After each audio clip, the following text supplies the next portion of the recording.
waktu Yesus disalib, nggak menyaksikan Yesus itu bangkit. Para murid menyangka Yesus itu hantu.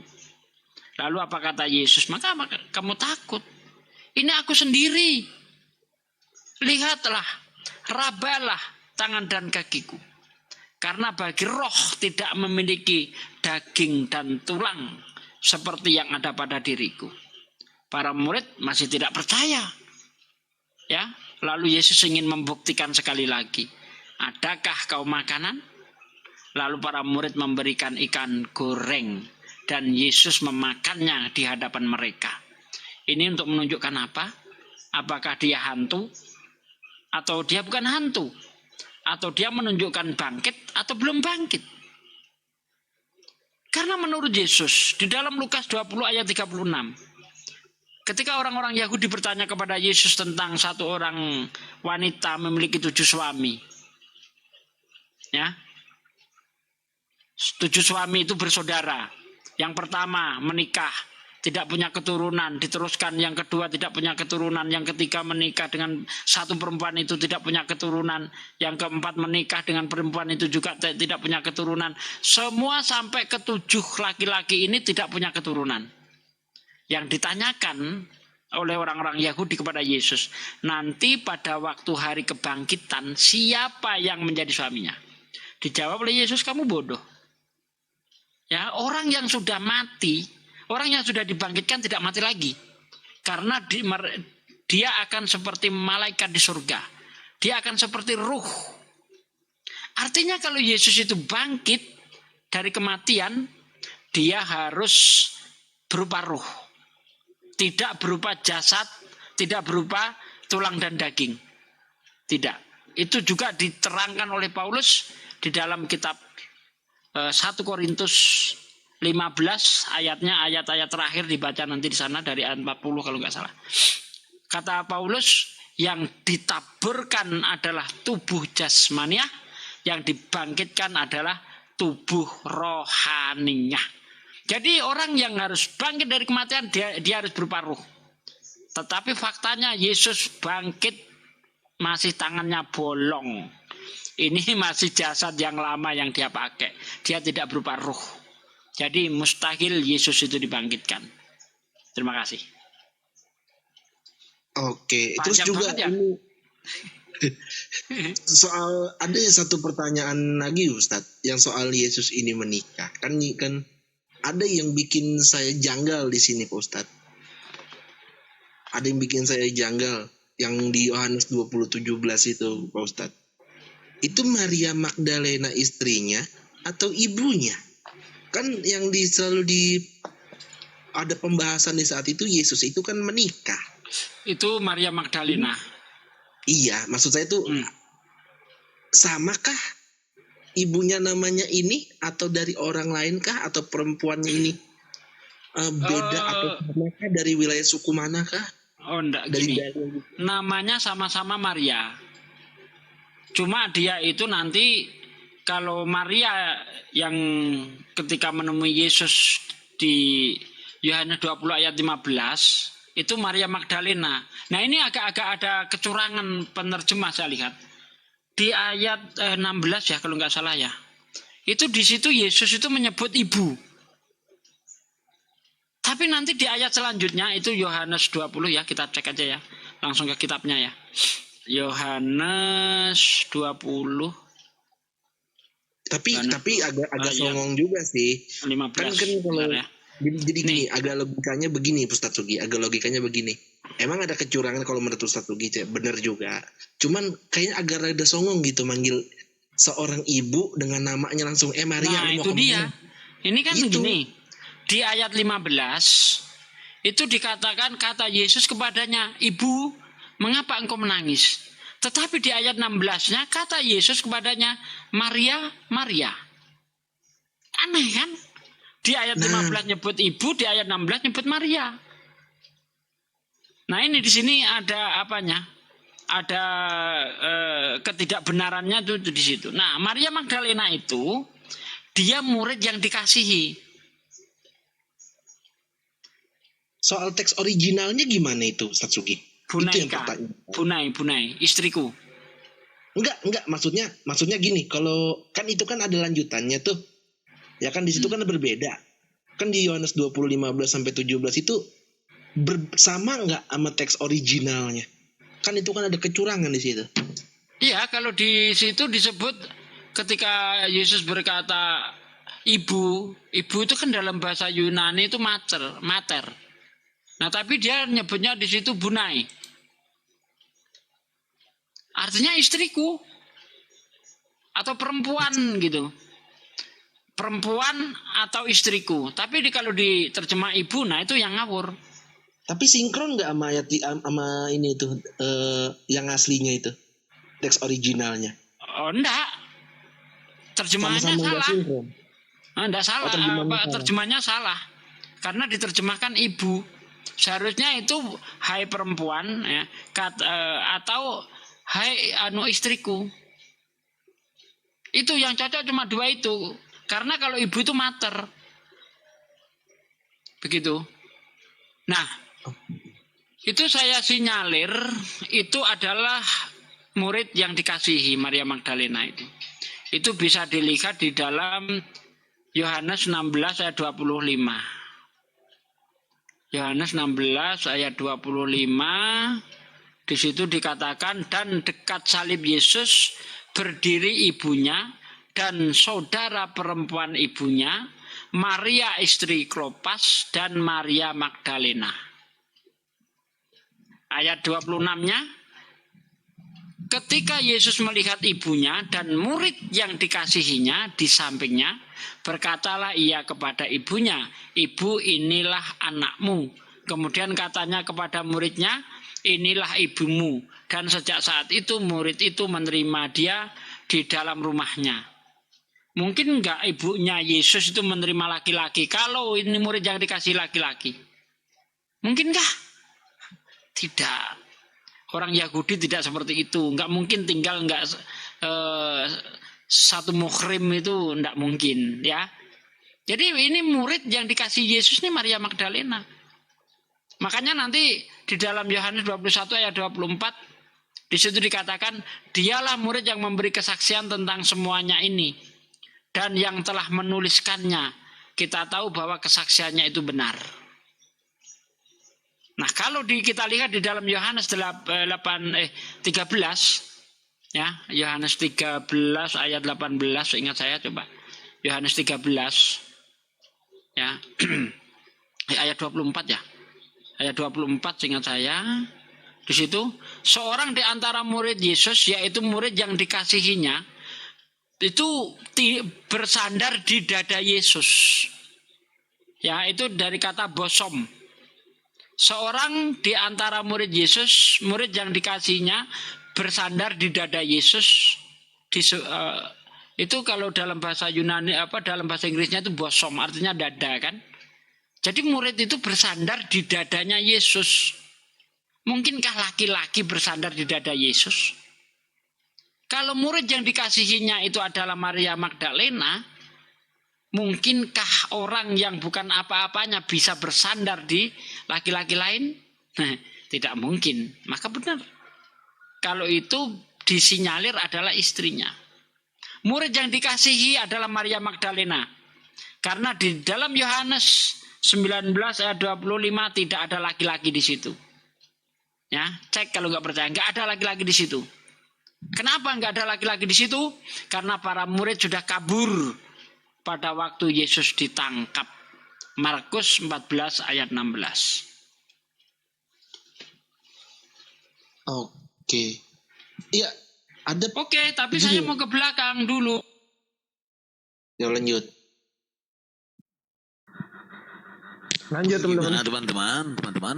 Ada yang mau dibahas? Sebenarnya ya kalau saya dalam pandangan saya ya, kenapa ke orang Kristen ini merendahkan semua tokoh-tokoh di dalam Bibelnya ya?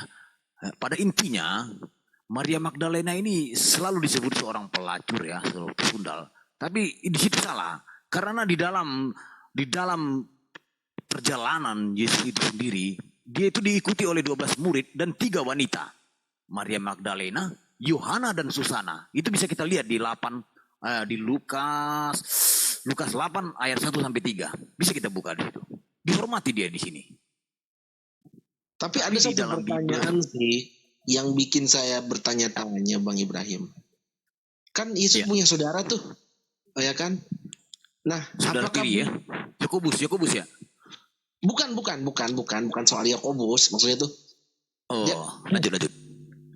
Maksudnya tuh ada pertanyaan saya tuh. Yesus itu kan ibunya ya dia keluar, Ustadz Sugi keluar. Loh, kemana Ustaz Sugi? Waduh, Mental kah? gimana itu? Mental itu. Mental Dia tadi kayaknya. keluar tuh nggak. Dia keluar katanya, keluar. Iya mau keluarkan air lah Iya. ke belakang. Coba ntar mana Ustaz Sugi, saya cari dulu. Lanjut teman-teman. Ya itu ada satu pertanyaan yang bikin saya bukan soal saudaranya Yakobus. Apakah Yesus itu punya saudara kandung? Bukan Yakobus ya. Kalau Yakobus saya tahu ayatnya.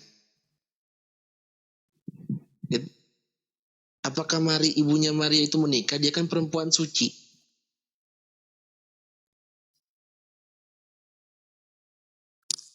Menikah dia lah. Dia menikah sama Yusuf dia. Ada Ferdi Sambo di bawah. Nah, teman-teman, ini ada satu Mana? persoalan nih dari Markus ini. Markus 14.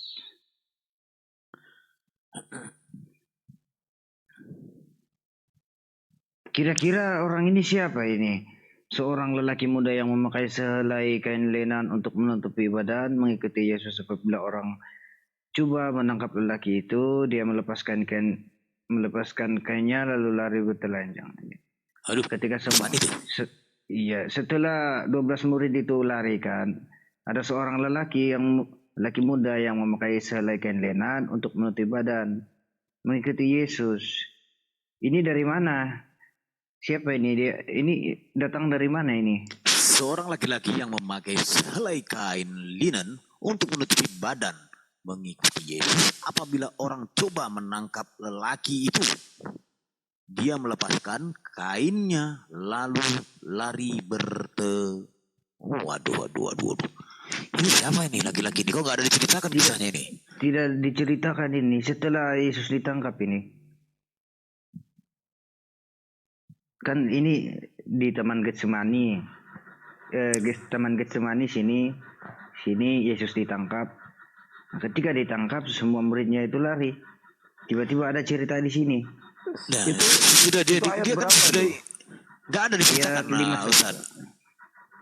Oh, Markus 14 ayat 51-52. Ya nggak mungkin lah. Yesus saja kan di situ sudah dicoloki minuman seperti minuman bercampur hempedu gitu, mirem, Iya. bius, istilahnya bius itu. Ini di mana? Setelah penangkapan atau setelah dia memikul salib itu? Bang Sidik, jangan Setelah lama-lama penangkapan. kepental Bang Sidik, ntar Bang Sidik. Ini kan Yesus ditangkap, yang di atas ini di Taman Getsemani itu. Ya, lanjut. Taman Getsemani. Ke Taman Yesus Getsemani. di Taman Getsemani. Terus, apa ini? aduh, Getsemani, Yesus ditangkap. Nah, di ya. sini ceritanya, ketika itu semua pengikut Yesus lari meninggalkan dia. Iya. Tiba-tiba ada cerita di sini yang ini, seorang lelaki ini.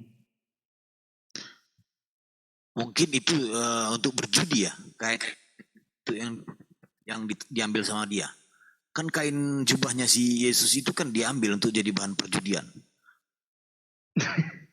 Ya tahu juga. Ini yang jadi persoalan ini, siapa dia? Ada ataupun iklan sampo ya? Bisa jadi. Lucu ya. Jadi itu tadi bang siapa tadi udah keluar dia tadi mau bertanya dia. Jadi kalau kita bilang saudara-saudaranya Yesus ini juga ada perempuan. Kalau untuk mau menemukannya itu di Injil Filipi itu ada semua nama-nama saudaranya. Tapi di Bible tidak ada di Bible. Seperti ada itu abangku. Sebentar saya cari itu. Tidak disebut bang, tidak ada ceritakan. Kalau ada mantap kali itu bang, boleh bang paparkan itu. Ada. Wih mantap. Mantap ini guys, dapat kita ini. 13. Matius 13. 13:55 itu saudara laki-laki semua itu bang. Yakobus, Yusuf, Simon dan Yudas. Tapi di situ ada ditulis itu abangku, dan saudara perempuannya juga ada bersama-sama kita. 13:56 kan, tapi tidak disebut nama-namanya. Iya, oh iya. Kalau nama-namanya tidak. Nah, Ya, baik yang oten silakan naik, yang mau berdiskusi karena debater-debater kita di sini mulai ngantuk. Silakan oten-oten yang mau naik silakan yuk. Yuk. Diskusi pakai akal. Yuk. cuman kalau ada yang ngaku-ngaku Yesus punya saudara kandung itu tidak ada, tidak menafsirkan saja itu. Iya. Tidak ada.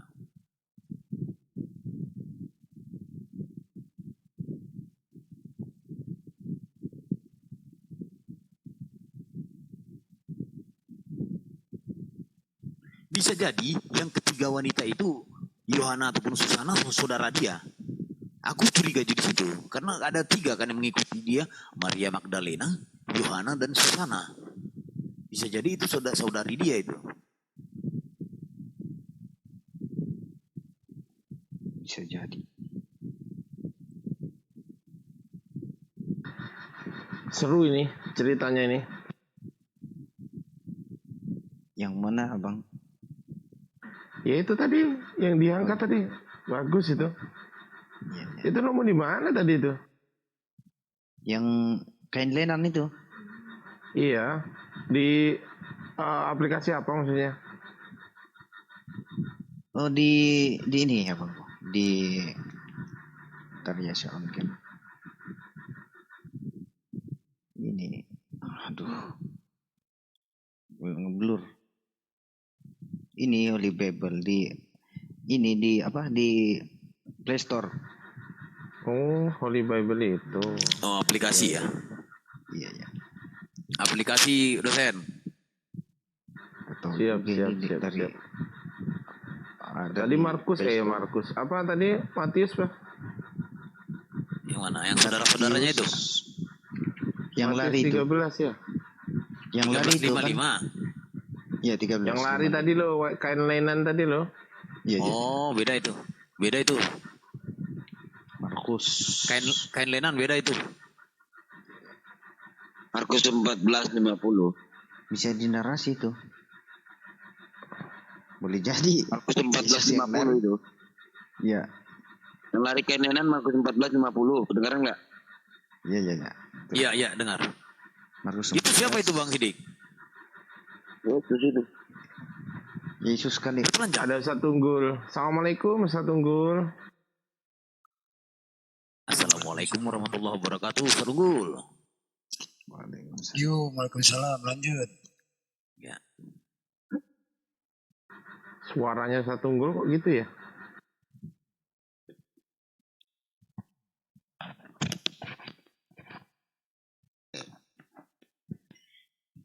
Assalamualaikum Ustaz. Memang dia Yesus memang itu coba Ustaz. kita lihat di mana ya? Kain lenan dari situ terus dia mengarah ke mana ya? Begitu ya. Itu dia Kira-kira mengarah ke Yohanes sebentar ya.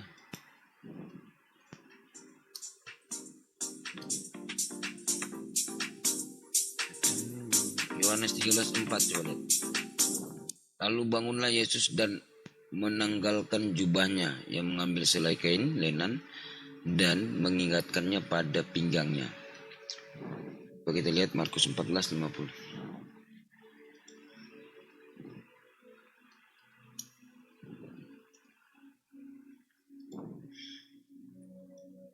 Waalaikumsalam. Lalu semua meninggalkan dia. Ada seorang muda yang pada waktu itu memakai selai. Ada seorang muda yang pada waktu itu dia hanya memakai selai kain lenan untuk menutup badannya. Mengikuti dia mereka hendak menangkapnya, tetapi ia melepaskan kain lenan dan lari telanjang. Nah, dia kan melepaskan nih. Kalau di dalam Yohanes 13:4 lalu bangunlah Yesus yang Yesus dan menanggalkan jubahnya, ia mengambil selai kain lenan dan mengikatkannya. Jadi di situ coba kita lihat Yohanes 14. Bapak-bapak yang terhormat, saudara-saudara, kedatangan kembali. Yesus membasuh kaki muridnya. Kalau nanti coba kalau nyambungnya di situ sih. Iya. Ketika dia bangkit itu kan. Ada tamu, saudaraku, silakan. Dan mengikatkannya pada pinggang. Selamat pagi, S Janda. Saya nggak mau sebut itunya. Si janda lagi. Ya janda, kira-kira narasi apa hari ini? Itu ya. Coba nanti saya tanya ke guru. Narasi apa hari ini? Apa yang kamu mau? Terserah. Terserah. Aku ladeni kamu aja. Bang Sidik kemana tadi? Bang Sidik.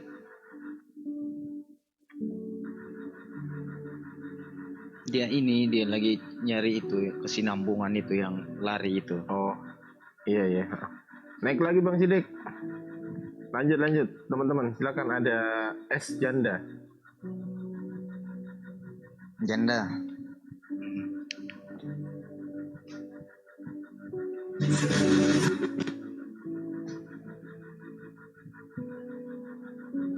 Kepental Bang Sidik.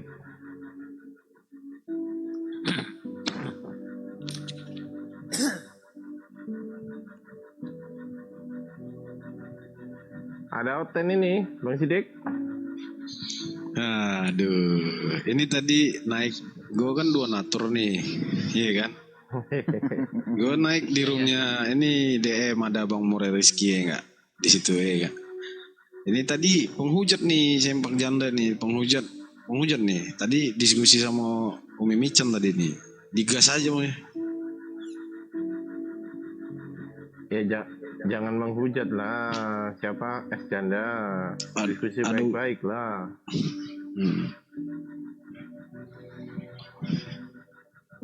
Dia bingung dia enggak? Gue satu di sini, satu di situ, kabur dia kan. Mana kok nggak ada? Iya penghujat, dia bingung dia. Loh kok dia ada di sini juga gitu kan? Kabur. Bang Sidik kepental mulu. Jadi itu bisa juga itu kain lenan itu bahwasanya atau orang suruhan ya, atau orang suruhan ataupun yang memang menyerupai Yesus, benar kayak gitu menurut saya ya. Gimana menurut Pak Ardi? Atau dia menjadi gantinya? Saya mah ngikut aja. Yang diserupai. Iya, saya ngikut aja. Kau pun ngikut terus. Udah malam, mau mikir dalam-dalam juga. Iya, nggak ada lawan masalahnya ya. Kalau ada lawan tadi enak kali, adrenalin pun naik kan? Iya. Bang Sidik kepental terus, kenapa Bang? Tuh, kan? Signal, nggak apa-apa. Udah ada Oten Oh ya? Wih, barusan ada. Tadi penghujat ada kan lu kabur. Itu penghujat tadi tuh, mau kejar-kejar. Ada itu Siapa tuh. dia? Si sempak janda itu, penghujat. Parah itu tadi tuh. Siapa dia? Oten. Tarik lagi. Parah sekali tadi tuh kata-katanya sama Umi Micen tadi. Saya cari ya. Coba. Naik ketemu sama Bang Murai Rizky juga di DM tadi. Naik sama Bang Murai kita Rizky. telanjangi di sini dia. Oke. Saya cari dulu ya. Wah, ini nih. Ini pas ini. Sikat. Naik kau naik. Ya, selamat pagi. Wah. Kenapa dia? Saya mau debat. Selamat pagi. Selamat pagi. Salve. Bang Sidik, selamat pagi. Bang Rasid, selamat pagi. Iya, selamat pagi Bang Kristen ya. Denomnya apa Bang? Denom saya Ahadun Ahad. Oh, dalam ini ya. Langsung aja lah Sidik. Aliran baru ini. Apa mau ditanyakan sama Bang Sidik? Saya semua bisa jawab. Sekali. Gimana Yesus mengatakan bahwasanya dia dilahirkan untuk menebus dosa Adam. Silakan Bang. Berlian naik, berlian, jangan di situ aja. Ayo naik sini. Sini berlian. Bang Sidik, di mana itu tadi yang Yesus memakai kain lenan itu setelah bangkit itu? Bang Sidik. Sebentar ya, Nggak apa enak. tadi? Oh iya. Nggak enak pakai Yohanes 13 nomor 4 kali coba lihat. 17. 13 nomor 4. Oh iya. Ini ada berlian naik, berlian. Udah Bang Berlian udah sama saya tadi tuh. Mana? Kok nggak mau Udah naik tadi sini? di Komal Bang Panji udah sama saya tadi tuh Bang Berlian. Udah habis saya. Oh ya. Yang lain aja Bang Ardi. Siap. Kalau jam Nggak berani segini dia naik sini. yang nggak ada lagi Bang. Kalau jam segini tuh yang ada enak background dilawan musik nggak ada nggak? lagi. Gimana satu Tunggul? Ada background musik nggak kedengeran? Iya, ada. Kok ada background musik? Oke, gue pikir ada horor masuk ke HP gue. Bisa aja Tunggul. Kita tunggu. Si berlian aku jambak 10 kali nggak mau ya. Udah nggak mau lagi dia. Orang udah sama saya tadi kok. Ya udahlah. Itu bukan kiamat. Kiamat bukan jam segini. Kiamat jam segini nongkrong di simpang dia. Wah, nggak berani. Lampu merah. Mana berani dia kan. Mangkal kalau jam segini sih kiamat. Kiamat kalau ketemu saya takutnya ditanya apa coba? Skripsi.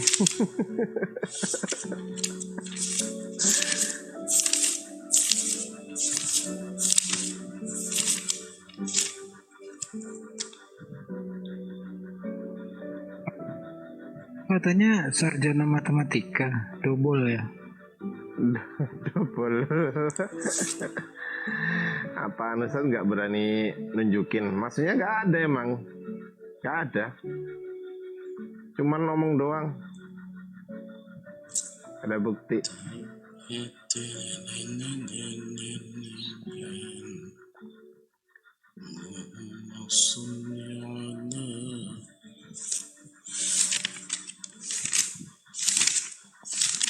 Yuk Kristen, naik ke atas sini. Ini ada kita mau berdiskusi lintas agama. Judulnya adalah Yesus bukan Allah.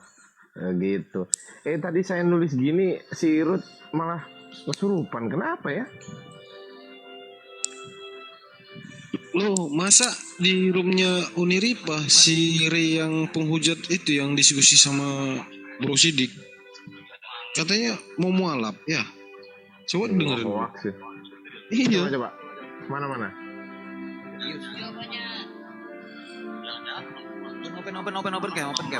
Open cam. Nggak bisa Coba. open cam ini. Ray yang mana ini? Belum mereka Yang menjawab. menghujat. Oke, pertanyaannya ya, Masih ada di- dua orang bertanya pertanyaan yang sama. Apakah Yesus itu dibunuh atau bunuh itu? Dia masih diskusi nih sama Stephen Gojo. Silakan, Ray. Langsung Ray. Sebelum menjawab Uni, maaf itu ada Bang Sabar namanya, boleh dinaikin, dia lagi mencari kebenaran. Nah dia bertentangan udah sama Kristen. Kemarin dia kuat banget nih ngejat sama diskusi waktu sama Sidik. Jangan gampang percaya tuh, siapa tahu taktik dia. Oh, sudah pergi Bang. Iya kan? Silakan. Iya. Oke, boleh ya. Munafik. Ini Silakan langsung saja. Oke. Jadi saya terangkan ini dengan sejarah ya, kristologi ya, dengan sejarah yang ada dan yang sudah diteliti kebenarannya. Yesus itu mati disalibkan dan dengan sengaja memang harus disalibkan. Ada pemerintahan Romawi yang menguasai pada saat itu. Karena Yesus Siapa itu? Sirei? Iya Sirei. Gurunda ada juga nih, Gurunda. Gabrul itu. Iya. Di mana? Di rumah itu? Oh ini Ripa, Gurunda mau naik nih. Kayaknya. Gurunda palsu kali itu? Enggak. Ada gurunda naik jam begini. Masa?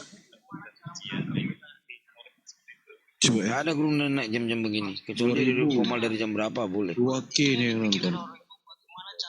Kan nggak mungkin ya nggak? Iya. Ayo Kristen, naik sini Kristen. Saya Yahudi pada saat itu dihukum salib. Saya tidak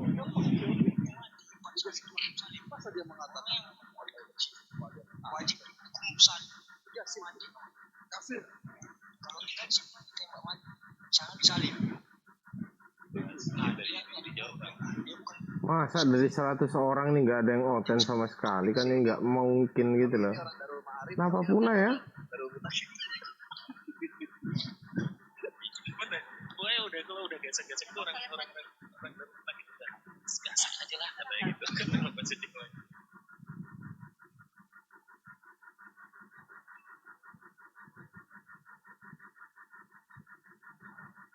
Jangan berhenti mencintaimu.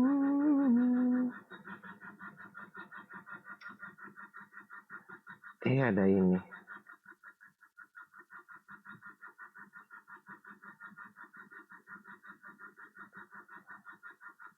Kristen naik Kristen.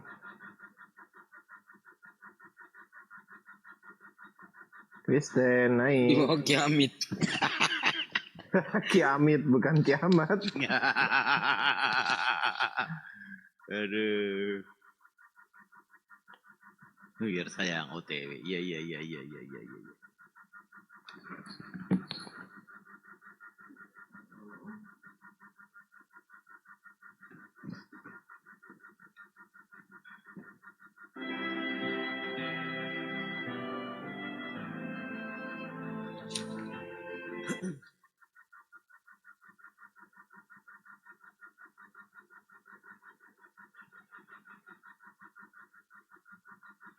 Cek.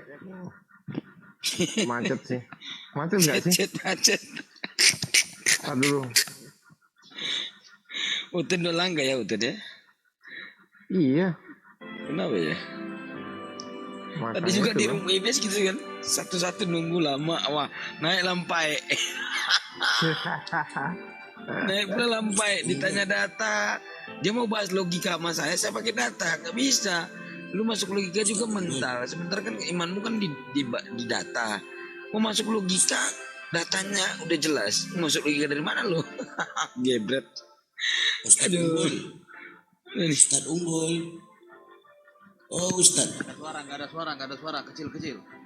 Ustadz Unggul. Ustadz. Kopi kali. Dalam. Tidur, Ustadz. Mau nanya Ustadz. Boleh? Minta petunjuk. Wah, bagus sekali pertanyaannya. Astagfirullahaladzim. Sawit ada jakat tanamannya Ustadz. Jakat tumbuh-tumbuhan sawit masuk kategori Ustadz.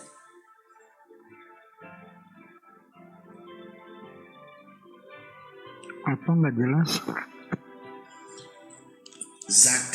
Zakat tanam-tanaman, zakat tumbuh-tumbuhan Ustadz. Sawit dimasukkan Ustadz.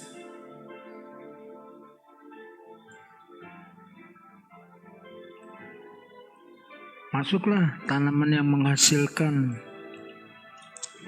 Tapi cuma gandum Ustadz, anggur, gandum. Sawit masuk juga Ustadz.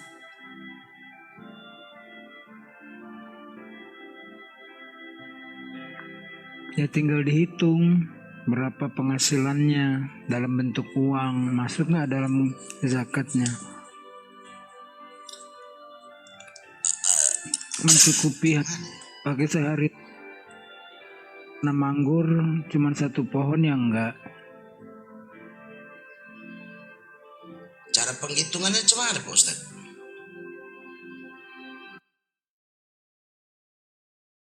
mereka menyampaikan, oh ternyata begini-begini, maka kita akan memaparkan kaidah logika dalam perspektif ajaran mereka, itu tidak masalah. Tapi ketika kita, oh di ayat mereka lalu kita potong, itu sudah cara-cara lama yang saya tinggalkan ya.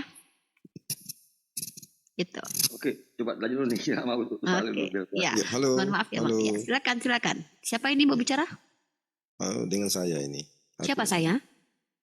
Stephen. Oke, Pak Stephen. Silakan Pak Stephen. Saya sedikit meluruskan apa yang diulaskan oleh Bang Ray tadi.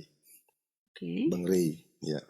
Oke, Kristen menanggapi Kristen, silakan. Ya, ayo. Maksudnya begini, kenapa sampai Yesus disalib? Bukan karena melawan konstitusi Romawi, bukan.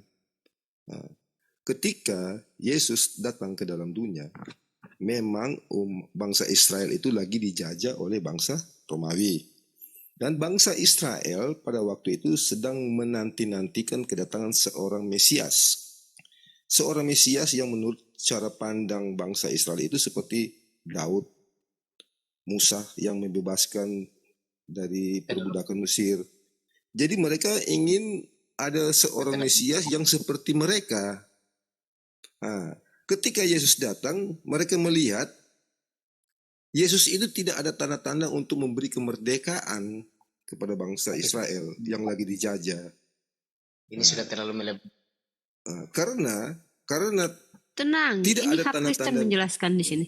Karena tidak ada tanda-tanda Mesias untuk membebaskan bangsa Israel dari penjajahan Romawi, umat Yahudi, imam-imam, kepala, mereka mencari kesalahan dengan dalil dia menyamakan diri dengan Allah. Karena pada waktu sidang, waktu Yesus ditangkap lalu disidang, seorang imam mengatakan begini kepada Yesus, "Guru, apakah engkau anak Allah?"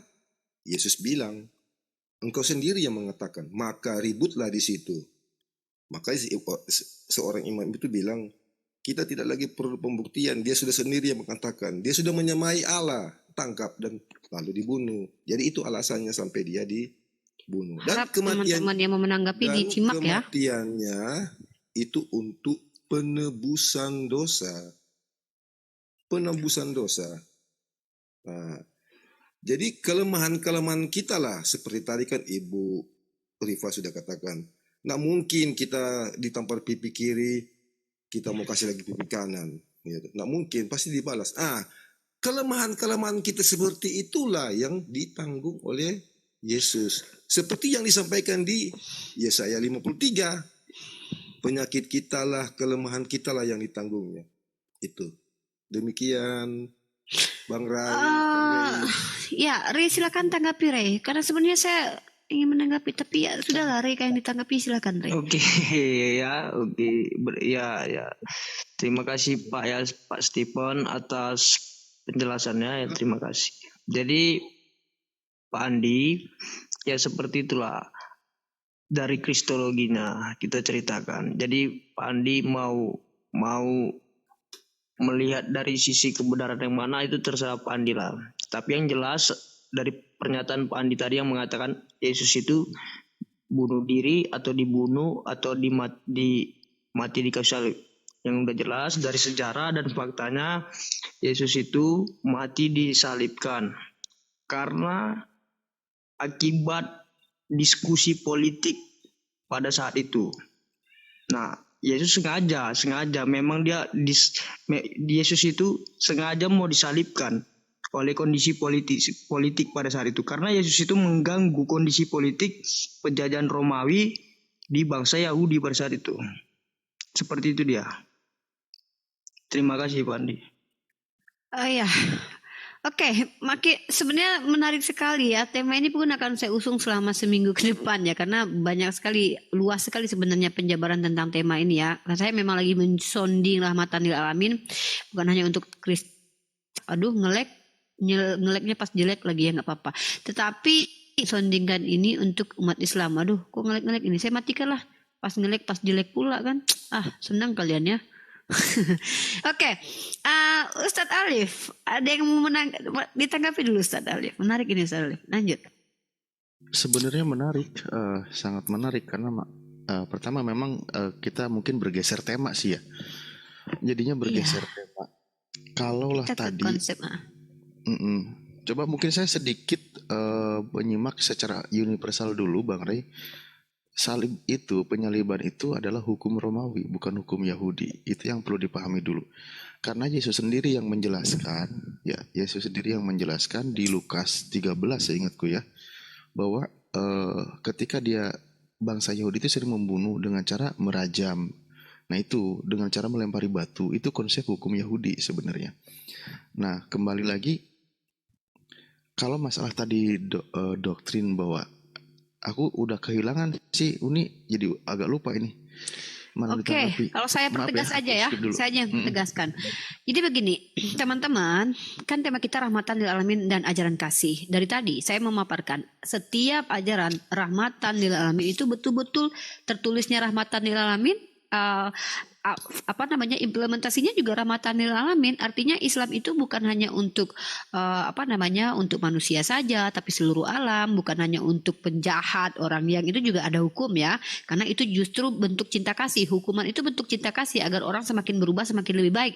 Dan juga untuk korbannya ada keadilan di situ. Maka rahmatan lil alamin ini saya kunci dengan kata harus bersikap adil ya. Kalau kata si Sales Panci tidak ada yang mampu bersikap adil, itulah perjuangan manusia. Harus bersikap adil bagaimanapun juga dia mampu atau tidak mampu harus bersikap adil. Itu kenapa ada pengadilan ya.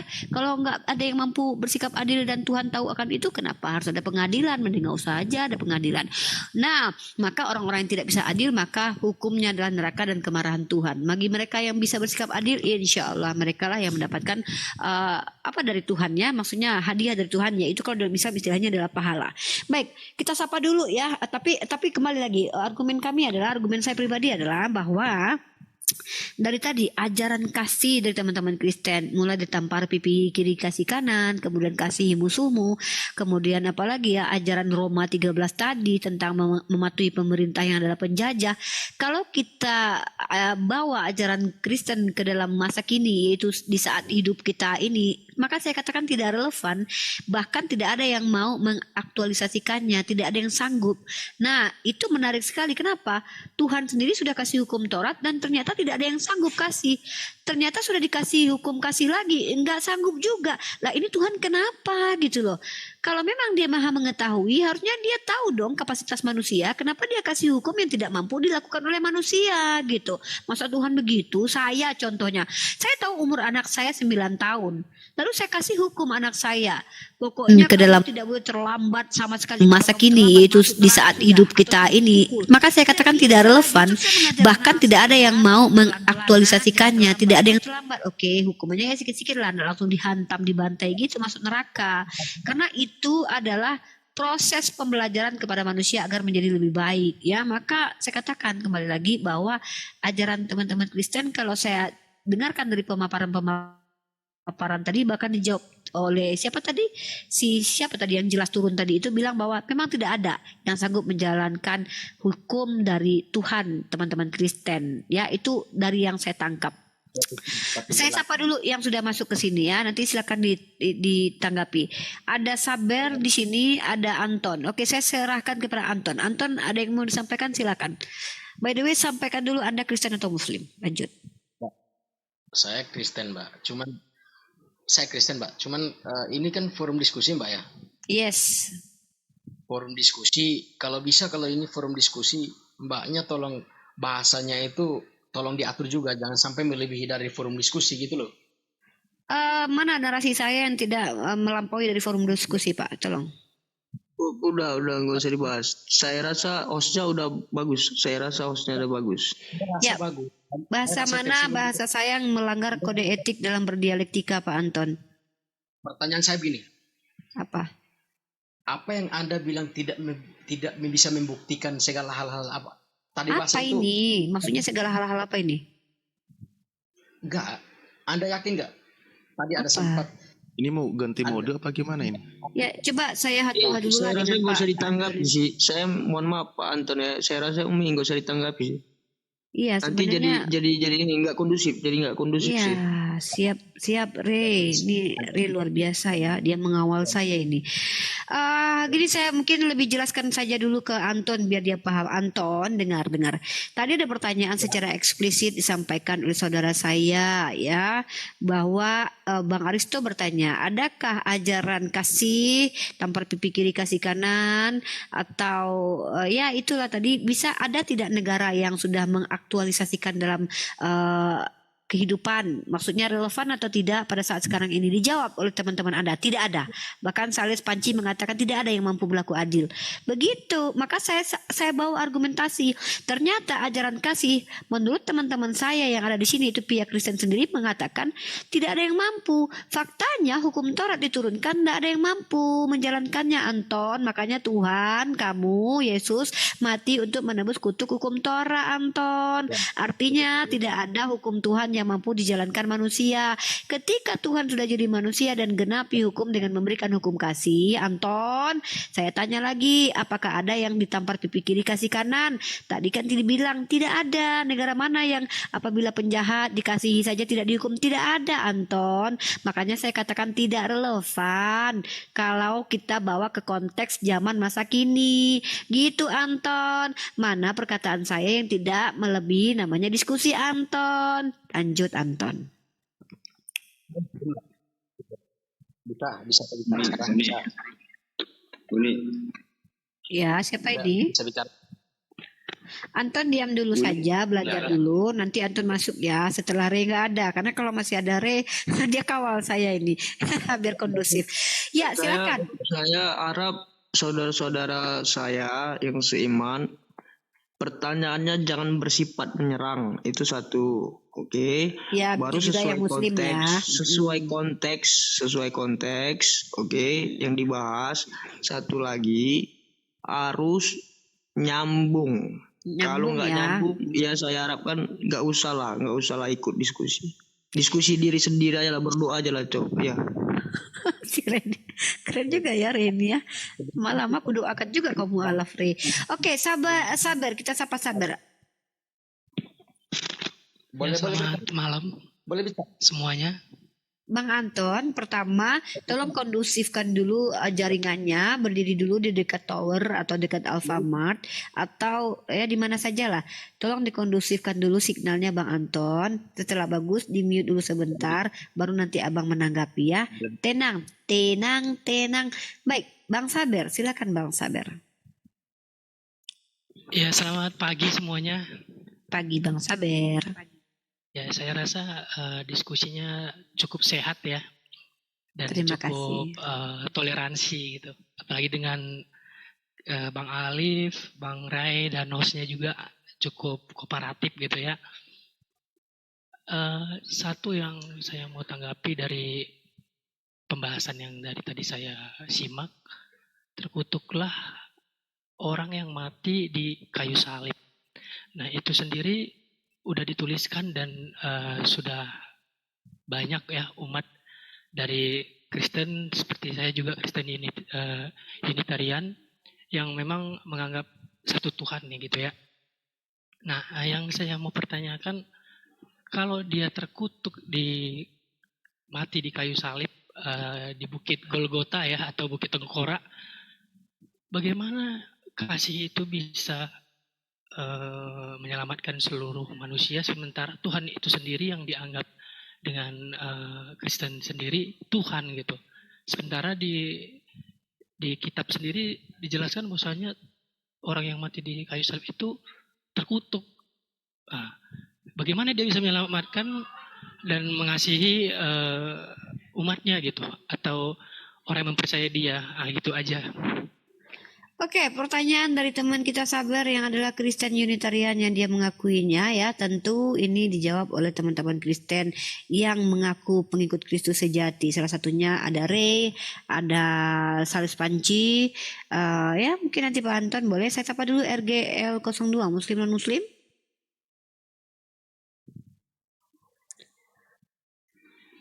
RGL 02 Muslim non Muslim. Oke, saya turunkan karena tidak ada suaranya ya. Jangan jadi berhala di room saya. Baik, 1, 2, 3.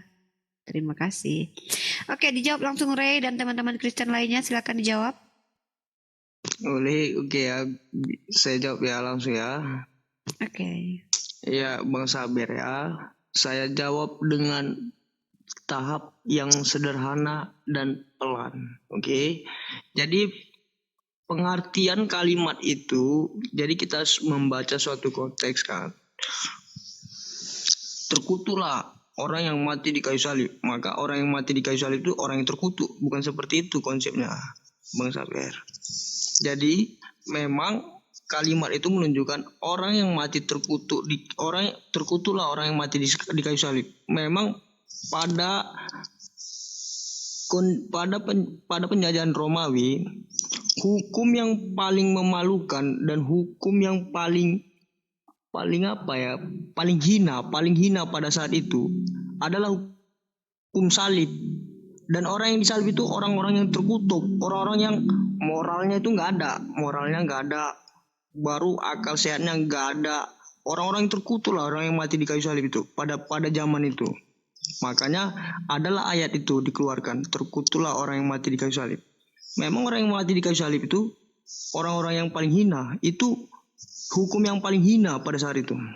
Jadi Tuhan Yesus ini mati di posisi itu. Tapi dia orang yang bermoral baik. Dia orang yang bermoral baik mati pada posisi seperti itu. Dia dikorbankan, kebaikannya itu dikhianati. Seperti itu Bang Sabir. Dia dikorbankan dia. Nah, baru dia disengaja dihukum pada posisi itu. Dia dijerat dia.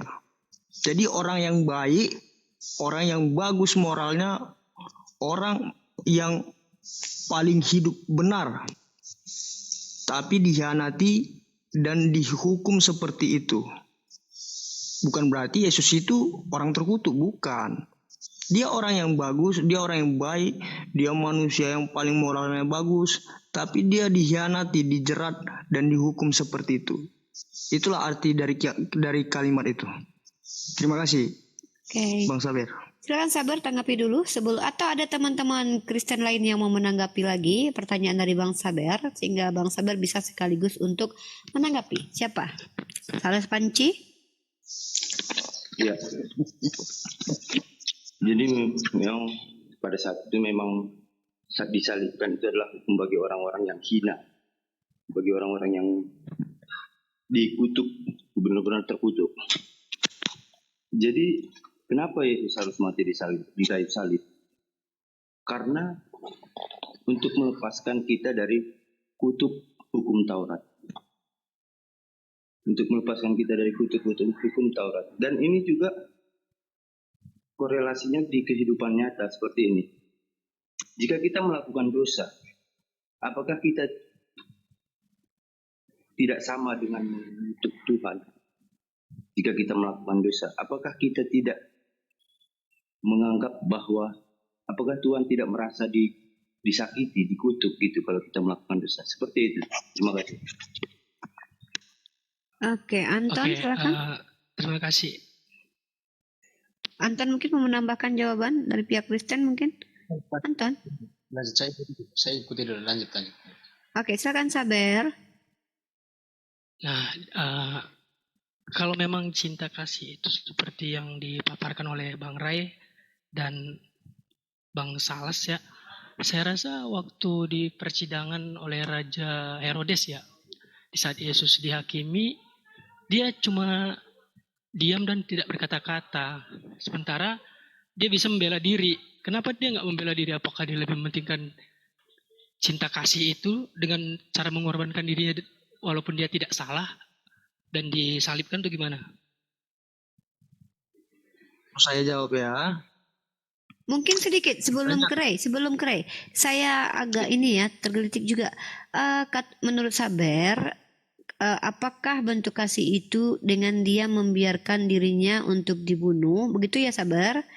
Nah, Sebenarnya kalau saya ambil satu kasus lagi, ketika dia membiarkan dirinya dibunuh, maka dia sedang membiarkan orang lain berbuat jahat, yaitu Hansip Romawi.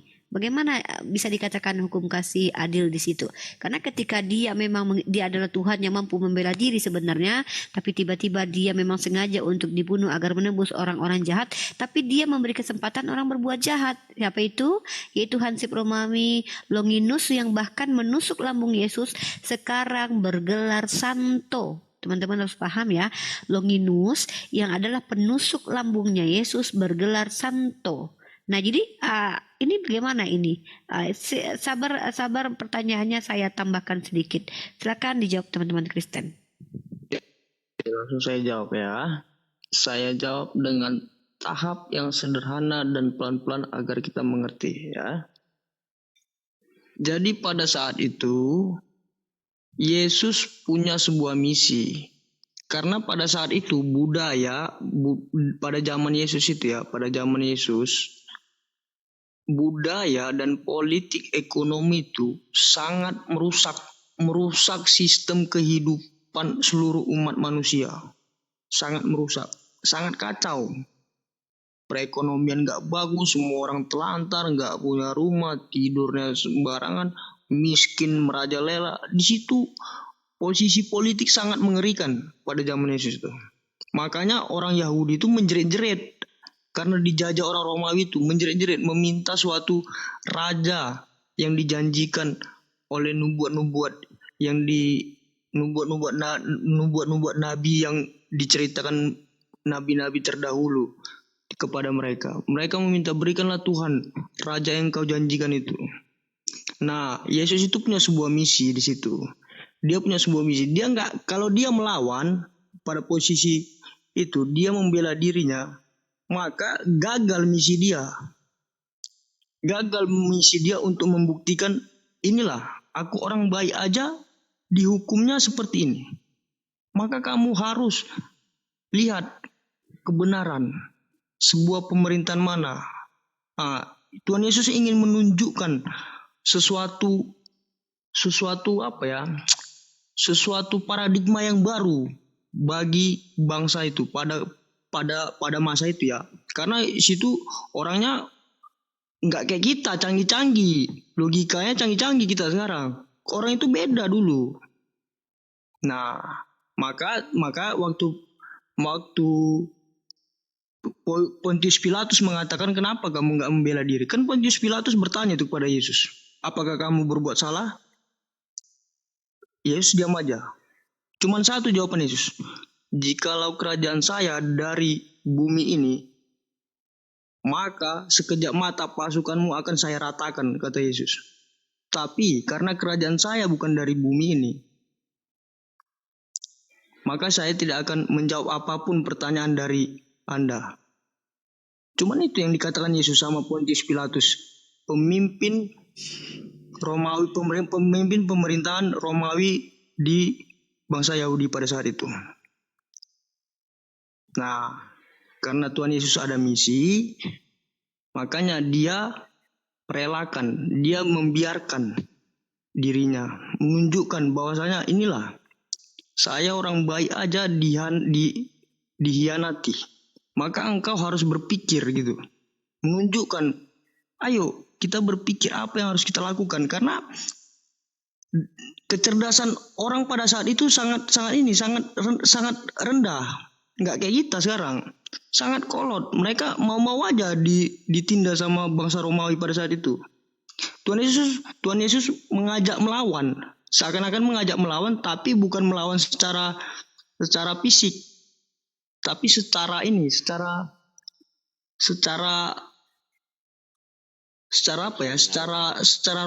secara spiritual. Tuhan Yesus mengajak seperti itu. Ayo kita lawan secara spiritual.